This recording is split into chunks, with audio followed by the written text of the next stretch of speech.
to bed.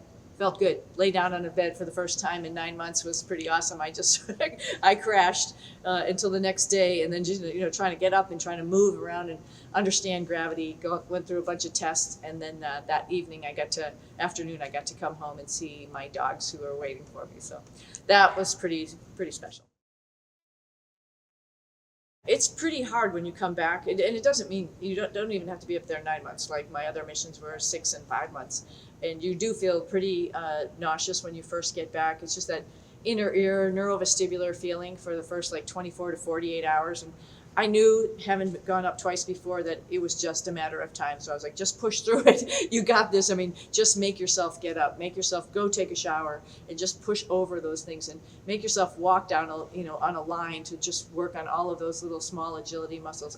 Our trainers are doing that with us as well, of course. And yeah, I'm really excited about it because, we all have different opinions and perspectives, right? So we had a very unique perspective of being in the spacecraft. Nobody else had that perspective.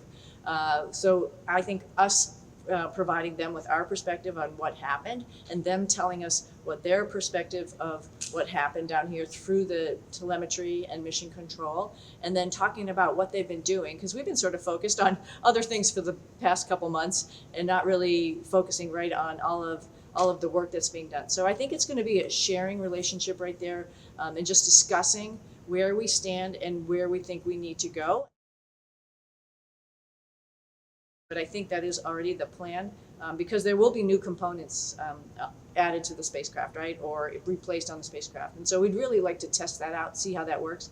So, you got to take a step back and look at what tests we could do to prove out those new parts, or do we do another uncrewed mission and see how that works out and see how everything responds to the additions that we make. So I think that's just probably a smart, wise idea. So, this time that we've been up there, we had some amazing solar activity.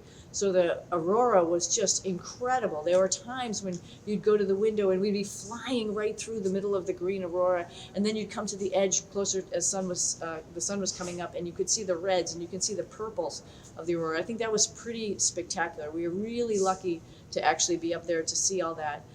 So that just gives you like the sense of like wonder of what is going on in our universe, and how much more we have to explore and understand.